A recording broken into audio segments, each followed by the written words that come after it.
दिनांक 2 सितंबर वर्ष 2020 10वीं कक्षा मैथ्स 1 का तीसरा चैप्टर अंक गणित श्रृंखला। और इस वीडियो में हम लोग चर्चा करेंगे प्रकीर्ण प्रसंगरा 3 की। प्रकीर्ण प्रसंगरा 3 में सबसे पहला प्रश्न है कि निम्नलिखित उप प्रश्नों में 4 विकल्प दिए गए हैं, उनमें से उचित विकल्प चुनिए। पहला देखिए, यह अनुक्रमणिका दी गई है और नीचे ऑप्शन चेक करना है। तो डी देख लेते हैं, डी क्या आता है, कॉमन डिफरेंस। डी क्या आता है देखते हैं। देखिए यहाँ से शुरू करें तो 2 माइनस ऑफ -2 यानी कि 2 + 2 4। ये वाले पद से भी देख लेते हैं, -2 माइनस ऑफ -6 यानी -2 + 6, फिर से 4 आ रहा है, फिर -6 माइनस ऑफ -10 यानी कि -6 + 10, तो फिर 4 आ रहा है यानी कि D4 आ रहा है। तो D4 देखिए यहाँ पर ही है, तो इसलिए यहाँ ये अंकगणित श्रृंखला है क्योंकि D = 4, D हर बार 4 आ रहा है। तो इसका आंसर होगा फर्स्ट का B। और इसका लिखने का तरीका क्या है, इसका लिखने का तरीका देखिए, नोटबुक में देखते हैं हम लोग।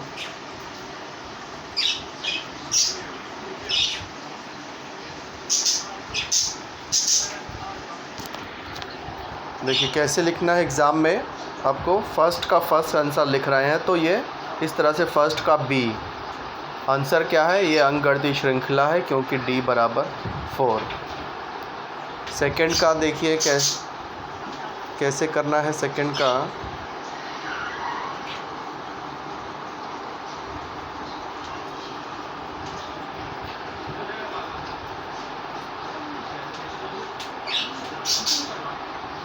कि जिस अंकगणित श्रृंखला में प्रथम पद -2 तथा सामान्य अंतर -2 हो, ऐसे अंकगणित श्रृंखला के प्रथम 4 पद देखिए। पहला पद तो -2 दिया ही है, दूसरा पद, अब हर बार आपको ये -2 करते जाना है, यानी सामान्य अंतर -2 है, माइनस यानी कि ये 2 कम होता जाएगा। तो -2 में से -2 कर दीजिए, -4 हो जाएगा। -4 में -2 कर दीजिए, -6 हो जाएगा। तो -2 -4 -6 -8 जो कि C से मैच हो रहा है। देखिए -2 -4 -6 -8 2 कम होता जा रहा है। तो इसलिए इसका आंसर ये आएगा सेकंड का C। लिखने का तरीका कुछ इस तरह से रहेगा। सेकंड आंसर C है, -2 -4 -6 -8। थर्ड सवाल जो है पहले का तीसरा, प्रथम 30 प्राकृतिक संख्याओं का योगफल कौन सा होगा। तो ये सॉल्व करके ही हम लोग कर सकते हैं। तो कैसे, थोड़ा सा सॉल्व किया है मैंने, फिर आंसर लिखा है। प्रथम 30 प्राकृतिक संख्या क्या होगी, 1 2 3 4 5 और इस तरह से 30 तक। तो ये प्रथम 30 प्राकृतिक संख्याएं कुछ इस तरह से होंगी। इसमें पहला पद A1 है। अब देखिए एक एक नंबर बढ़ता जा रहा है यानी कि D1 है, और जो अंतिम पद है 30, इसलिए Tn यहाँ 30 हो जाएगा। अब ये सबका योगफल ज्ञात करना है, इसीलिए Sn का फॉर्मूला लगेगा, Sn = n/2 T1 + Tn। यहाँ T1 और Tn दोनों पता है तो ये फॉर्मूला लग जाएगा। अब Tn 30 है, सॉरी यहाँ 30 पद है तो n की जगह पे 30 लिखेंगे क्योंकि 30 पदों का योगफल ज्ञात करना है, प्रथम 30 पदों का, तो इसलिए n की जगह पे 30 आ जाएगा। T1 पहला पद यहाँ 1 है और Tn अंतिम पद 30 है तो 30, फिर ये प्लस हो गया 31, 30 और 2 / 15 × 465। तो इसका आंसर आ गया B 465। फोर्थ वाला देख लेते हैं, फोर्थ क्या है। दी गई अंकगणित श्रृंखला में T7 4 है, N 7 है, D -4 है, तो A ज्ञात करना है। देखिए Tn का फॉर्मूला लगाएंगे और यहाँ T7 दिया है तो n की जगह पर 7 लिख देंगे। तो हमें आंसर मिल जाएगा, सॉल्व करके ही करना पड़ेगा। ये Tn का फॉर्मूला लग गया। T7 का मान दिया है इसलिए n की जगह पे 7 लिख दिया है मैंने। D का मान भी -4 है तो D का मान भी डाल दिया। A हमें ज्ञात करना है तो A वैसे का वैसे लिख देना है। अब T7 का मान 4 है तो 4 लिख दिया। ये A वैसे का वैसे 7 - 1 6, ये -4 प्लस इंटू माइनस माइनस 6 चौक 24, -24 वो साइड जाके प्लस हो जाएगा तो 4 + 24 बराबर A हो गया। तो A का मान आ गया 28, तो आंसर आ गया D 28। अब बढ़ते हैं 5वें सवाल पर।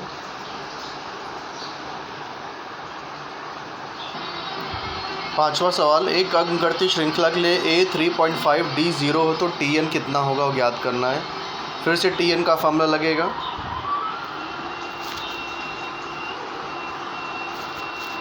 पाँचवा सवाल देखिए, Tn का formula A + n - 1 D। A का मान दिया है, D 0 दिया है तो A और D का मान यहाँ रख दिया। अब देखिए 0 से किसी भी कहीं में भी गुणा करें, किसी से भी गुणा करें, 0 से किसमें भी गुणा करें तो 0 ही आता है। तो ये n - 1 × 0 करेंगे तो 0 हो जाएगा। तो 3.5 + 0 3.5, तो Tn आ गया 3.5, तो आंसर हो जाएगा B 3.5। अब आते हैं 6वें सवाल पर। 6ठे सवाल में एक अंकगणितीय श्रृंखला में प्रथम 2 पद -3 और 4 हो तो 21वां पद ज्ञात करना है।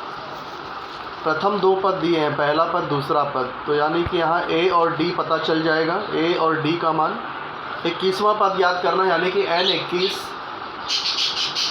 और T 21 ज्ञात करना है। फिर से Tn का फॉर्मूला लगेगा। देखिए प्रथम 2 पद दिए थे तो पहला पद -3 था, दूसरा पद 4 दिया हुआ था, तो D निकालने के लिए दोनों को माइनस करेंगे। 4 - -3, 4 + 3 D 7 आ गया। T 21 ज्ञात करना है 21वां पद, तो फिर से Tn का फॉर्मूला, Tn बराबर A + n - 1 × D। n की जगह पर 21 आ जाएगा। A -3 है और D यहाँ 7 है, तो 20 21 - 1 20, 20 × 7 140, 140 - 3 137, तो 21वां पद 137 आ गया, इसलिए आंसर होगा C 137। अब बढ़ते हैं 7वें सवाल की तरफ। 7वां है, यदि एक अंकगणितीय श्रृंखला के लिए D 5 हो तो T 18 - T 13 ज्ञात करिए। फिर से Tn के फार्मूले से की सहायता से ही इसे करना होगा। देखिए T 18 निकालना है तो सबसे पहले Tn के फार्मूले में n की जगह पे 18 रख देंगे। जैसे Tn का फार्मूला है तो n की जगह पे 18 रखेंगे तो T 18 बराबर A + 18 - 1 यानी 17D आ जाएगा। तो T 18 बराबर A + 17D आ जाएगा।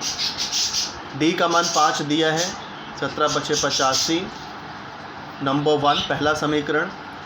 ऐसे ही T 13 के लिए n की जगह पे 13 लिख देंगे तो T 13 हो जाएगा A + 12D। जैसे T 18 क्या था, A + 17D था, ये वाला नंबर इस नंबर से एक कम रहेगा। तो ये T 13 है तो यहाँ पे 12 ही आने वाला है। जैसे 18 था तो 17 आया, तो T 13 है तो 12 आएगा। D का मान 5 दिया है तो यहाँ 5, तो T 13 बराबर A + 60D, नंबर 2। अब हमें क्या ज्ञात करना है, T 18 - T 13 ज्ञात करना है। तो समीकरण 1 में से समीकरण 2 को घटाने पर, तो T 18 - T 13, A - A 85 - 65, तो यहाँ A और A कैंसिल हो जाएगा। 85 - 60 25, तो T 18 - T 13 बराबर 25, इसलिए आंसर आ गया C 25।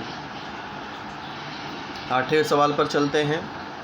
पहले का 8वां, 3 की पहली 5 गुणज संख्याओं का योगफल हमें ज्ञात करना है। तो सबसे पहले तो श्रृंखला लिख देंगे, 3 की पहली 5 गुणज संख्याएं कौन सी होंगी। 3 की पहली 5 गुणज संख्याएं, देखिए गुणज का मतलब पहाड़ा होता है। 3 के के पहाड़े, और कौन कितने, पहले 5 पहाड़े। तो 3 एकम 3, 3 दूनी 6, 3 त्रिकोण 3 चौक 12, 3 पचे 15। तो 3 के पहले 5 गुणज है, यानी पहले 5 पहाड़े हैं। इन सब का योगफल ज्ञात करना है। अब इस श्रृंखला के अनुसार देखिए, यहाँ पहला नंबर 3 है, यानी A3 है। फिर ये 3 3 से बढ़ रहा है नंबर, तो यानी D बराबर 3। ये 5वां नंबर 15 है, यानी TN 15 हो गया। अब चूँकि ये 5वां नंबर है, इसलिए N 5। अब हमको सबका योगफल ज्ञात करना है, तो SN का फार्मूला लग जाएगा। SN बराबर N/2 2A plus T1 plus TN, क्योंकि यहाँ पहला T1 और TN दोनों मालूम है, तो T1 प्लस TN। अब 5 पदों का योगफल ज्ञात करना है, तो N के जगह पे 5 आ जाएगा। T1 पहला पद 3 है, TN अंतिम पद 15 है। 15 3 18, 18 में 2 से भाग देंगे 9 आ जाएगा, 9 पचे 45। तो 3 की पहली 5 गुणित संख्याओं का योगफल 45, तो आंसर आ जाएगा A 45। 9वां सवाल देखिए, 15 10 5। इस अंकगणितीय श्रृंखला के प्रथम 10 पदों का योगफल हमें ज्ञात करना है। और देखिए, इस श्रृंखला के अनुसार पहला नंबर 15 यानी A 15 हो गया। फिर देखिए यहाँ नंबर 5 5 कम होते जा रहे हैं, यानी D -5 है। तो हमें प्रथम 10 पदों का योगफल ज्ञात करना है, यानी कि N यहाँ 10 है। अब योगफल ज्ञात करना है, यानी कि SN का फार्मूला लग जाएगा। तो देखिए, पहला नंबर 15 A 15, नंबर 5 5 कम हो रहा है, इसलिए D -5। 10 पदों का योगफल ज्ञात करना है, इसलिए N बराबर 10। SN का सूत्र लग गया, SN बराबर N/2 2A plus N-1 into D। सूत्र अच्छे से याद कर लीजिए आप लोग। 10 पदों का योगफल ज्ञात करना है, इसलिए जहाँ जहाँ N है वहाँ 10 आ जाएगा। A का मान पहला नंबर 15 है, तो A की जगह पे 15, D -5 आ जाएगा, तो D की जगह पे ब्रैकेट में -5। फिर देखिए, ये 10 में 2 से भाग देंगे 5, 15 दूनी 30, 10 में से 1 गया 9, और ये -5 एज इट इज़। अब यहाँ पर देखिए, प्लस इंटू माइनस माइनस, 9 पचे 45, बाकी सब वैसे ही लिखा है। 30 - 45 करेंगे तो -15, -15 5 -75। तो 10 पदों, प्रथम 10 पदों का योगफल यहाँ -75 आ रहा है, तो आंसर A -75 हो गया। अब बढ़ते हैं 10वें सवाल पर। किसी अंकगणितीय श्रृंखला के प्रथम पद 1 हो तो nवां पद 20 होता है। यदि SN 399 हो तो n ज्ञात करो। देखिए, यहाँ पर T1 दिया है, TN दिया है, SN दिया है, हमें n ज्ञात करना है। तो फिर से वही SN का सूत्र लग जाएगा। T1 यहाँ 1 दिया है, TN 20 दिया है, SN का मान भी दिया है, n ज्ञात करना है। तो SN बराबर N/2 T1 प्लस TN। यहाँ T1 TN दोनों पता है, इसलिए ये सूत्र लगेगा। T1 का मान, TN का मान डाल दिया, SN का मान भी डाल दिया। ये 2 देखिए यहाँ पर भाग है, वो साइड शिफ्ट करेंगे तो गुणा हो जाएगा। 20 + 1 21, और n वैसे का वैसे, सिर्फ 2 यहाँ से हट गया है, तो यहाँ गुणा हो गया। 21 को नीचे साइड शिफ्ट करेंगे, भाग हो जाएगा। अब 399 को 21 से भाग देंगे तो 19 ही आएगा, तो 19 × 2, तो n = 38। तो ये आंसर आ गया B 38। तो इसी के साथ ये MCQ यहाँ पर समाप्त होता है। दूसरा सवाल भी कर लेते हैं। -11 -8 -5 49। इस अंकगणितीय श्रृंखला का अंत से चौथा पद ज्ञात कीजिए। तो सबसे पहले तो हमें अंत का पद ज्ञात करना पड़ेगा कि अंतिम पद यानी कि n कितना है। ये अंतिम पद 49 दिया है, लेकिन एक कितवां पद है ये नहीं पता है, तो इसे TN 49 मान लेंगे। फिर n निकाल लेंगे तो अंतिम पद मिल जाएगा। जब अंतिम पद मिल जाएगा तो अंत से चौथा पद भी मिल जाएगा। तो देखिए, इस श्रृंखला के अनुसार यहाँ A का मान -11 है। फिर ये नंबर 3 3 से पीछे हो कम हो बढ़ता जा रहा है, यानी कि D+3 होगा।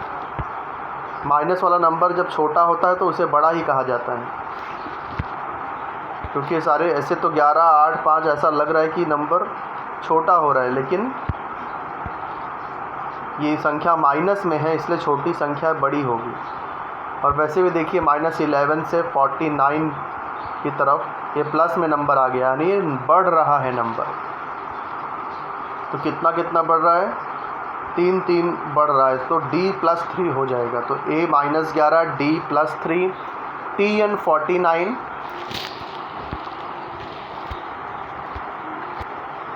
TN 49 है। इस जानकारी के आधार पे हम अंतिम पद यानी कि n निकालेंगे, उसके बाद चौथा पद निकालेंगे। तो देखिए कैसे करेंगे।